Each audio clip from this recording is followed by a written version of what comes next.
celebrating the baby boomer lifestyle. This is Boomer Life with Sterling Fox on AM 650.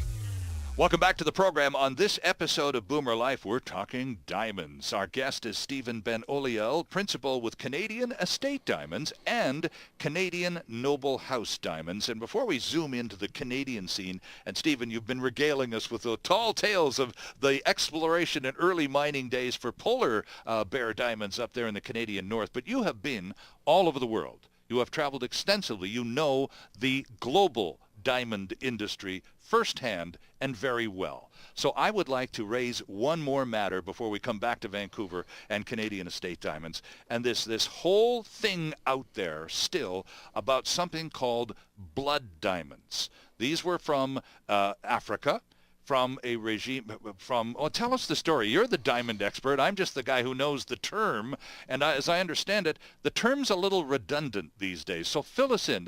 It's quite a story. Yeah, that's correct, Sterling. There was a time in the 90s when there was war fomented in West Africa in the country of Sierra Leone by Charles Taylor. Mm-hmm. He used rebel troops under his control and recruited them in Sierra Leone and took over the diamond production of Sierra Leone. Sierra Leone has some of the best alluvial diamonds the world has ever seen. In fact, 2 of the 10 biggest diamonds in the world came from riverbeds in Sierra Leone. So what's an alluvial diamond? It's a river wash diamond. Okay. So a diamond that's come from its original kimberlite source and ended up on a riverbed at bedrock with gold. Interesting. So, okay.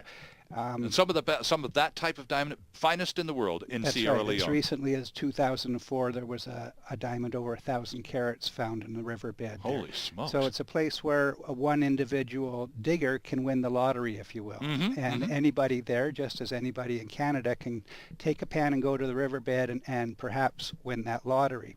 Well, Hollywood did the movie Blood Diamonds and did a very good story of telling the world what had happened there, and the short sleeve, the long sleeve choice when the machetes were out for where your arm would end up was true, because I've been to Kono, you see people and they still suffer today from it.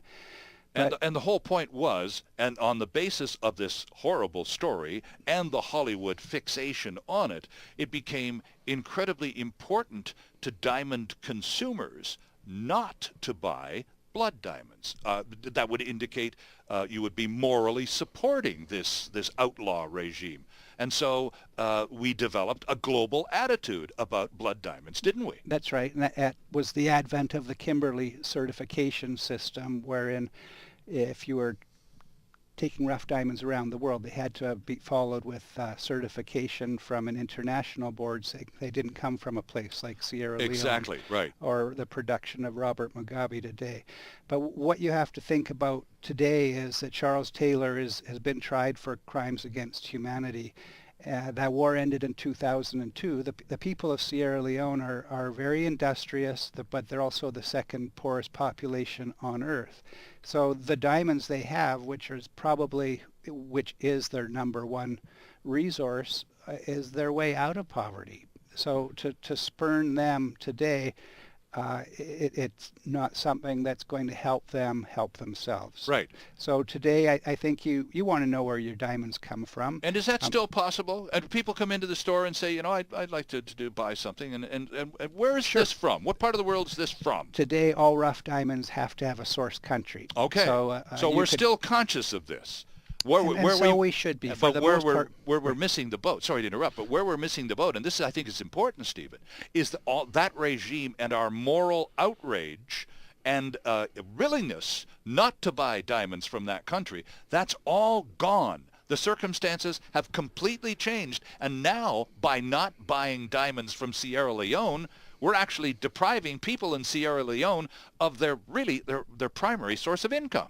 You're right, and it's sad because when you're there, they have nothing. Mm-hmm. Their world. Well, you can imagine. It's 100 years ago, but they're hardworking people. When you see them out in the riverbeds in 35-degree heat, working, shoveling mud and gravel for the day, you understand they're there by circumstance, not by their lack of industry. Sure. So they will get ahead, and for me, to work in that place and see a diamond come to light for the first time in a million years, it's something that is a lot of fun. It's like somebody's turned on a flashlight in a bucket in the middle of the day in the sunny sky, and it's amazing to see. I'll bet it is. So again, I thank you for your patience in reviewing this particular thing, because you and I have touched on this in the past, but I think it's a really important development that not all of us in the West are in tune with. A lot of people are still very on about blood diamonds and very conscious of that, but that era has passed. It has. Robert Mugabe is still in power in Zimbabwe. Right. And there is a huge diamond find there, but his diamonds are easily recognizable. They're a smoky gray color, and we probably won't be long before he's gone from the world and the entire issue can be put to rest. Okay. But there is a way today for a consumer to find out where their diamond's coming from. And it goes back to, again, you should be dealing with somebody you trust. That's Right. the way of the diamond business. So as a consumer then, Stephen, is it a smart question to ask if you're diamond shopping? Where does this one come from? Yes, where does it come from? Does it have a GIA certificate or an American Gem Society certificate? Because that's an independent, non-profit opinion that you should have with every important diamond today. Why is a diamond the preeminent gemstone on Earth? The cynical will say it's because it had the best marketing campaign of the 20th century. The truth is... They certainly did have that, didn't they? They did. And the truth is that the three things you look for in a gemstone, diamonds have in spades. They are the most durable. They're the toughest and the hardest of gemstones. Other gems will easily fracture or break in a few years. They are the most beautiful. They can come in every color you'd want to see, so they aren't just white. They can be in fancy colors.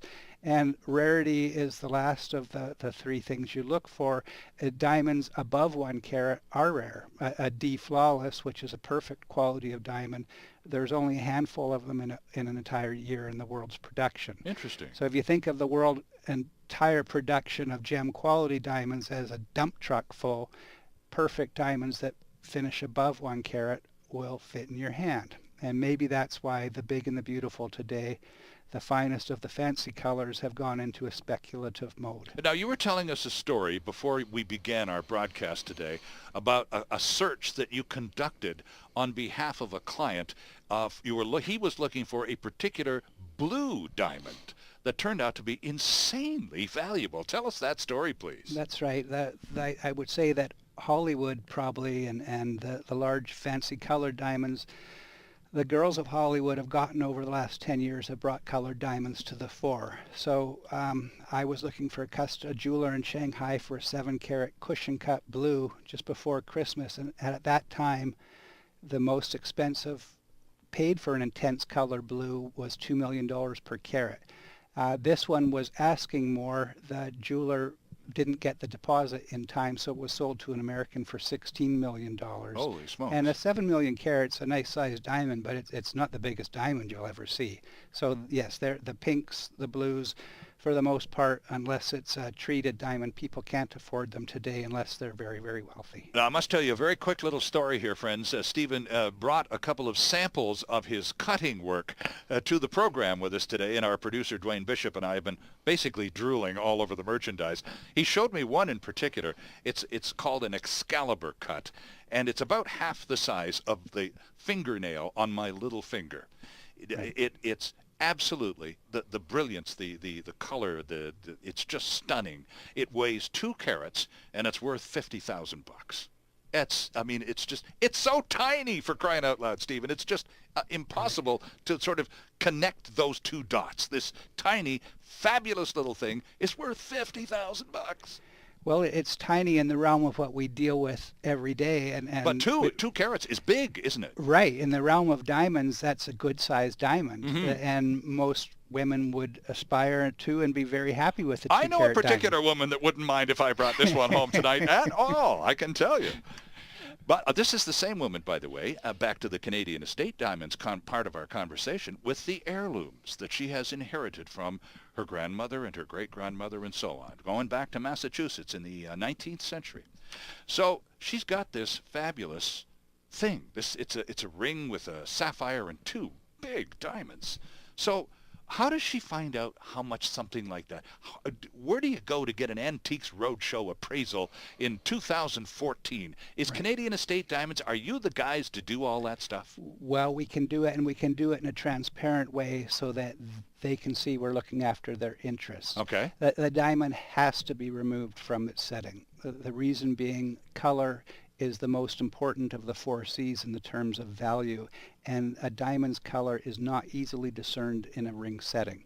So once it's out of there, then you can do a sarin light wrap on it. You can find out its current weight, what it will recut to, and then you could and should, if it's an important diamond, send it to the American Gem Society or the Gemological Institute of America and get a quality grade on it. Oh. Because then you've got a quantity in your hand that any discerning consumer can find out exactly its worth today. Right. A diamond is flowing towards commodity, and a 1 carat in a D internally flawless or an E VVS clarity, you can go online and you can find out exactly what it will realize. And consumers are much more educated these days. That the whole internet business is really helping us a lot, the world isn't it? at our fingertips. That's right. It really has. So, but when you do this assessment process of estimating the value of a diamond, and yes, it could be recut into something more fashionable or more modern or more attractive, then do you discuss with the client, Stephen, we're going to reduce it in size, but it's going to look better. Right. So, but with the cutting process may indeed create a few little chips. Does the client get to go, okay, well, put them in a circle around the stone, or is that just a part of the discussion? No, and it's a question we get all the time, Sterling, that there are no chips in the cutting of a diamond. Really? You wear away every facet. So think of a turntable with an old stereo, and the arm that held the needle would hold the diamond, and on that turntable surface is a grease with a diamond dust in it. So every facet is just worn away against that surface, and any dust goes up into the vacuum in the roof. It just actually evaporates, kind of thing. That's right, it's gone. So the only chip you're going to have is if you decide to take a large diamond and then cut it into a few different pieces. Parts, that's right. Right, and then it's a whole other game, exactly. Isn't it? All right, so this is all part of the appraisal process. How difficult is it to get in line at Canadian Estate Diamonds and become a client? Just give us a call and come in. We're in a safe, insured premise downtown. We've got all the equipment to recut diamonds there, and we can make a decision together. Do you want to sell the diamond? Do you want to refashion it into a modern ideal brilliant and go to one of the goldsmiths on premise and have it redesigned into today's piece of jewelry? Right. So we're there to serve you. It doesn't cost anything to get an opinion. And you were talking earlier, a few moments ago, about how much better educated consumers we all are, and that is due in very large part to our willingness to educate ourselves, and of course that very handy tool, the internet. And while we're taking the following break, friends, you might want to just slide over to CanadianEstateDiamonds.com and check out our guest and his operation. Our guest is Stephen Ben-Oliel, principal with Canadian Estate Diamonds and Canadian Noble House Diamonds here in Vancouver. And we'll be back with lots more on Boomer Life. It's all about the baby boomer lifestyle. Boomer Life on AM 650.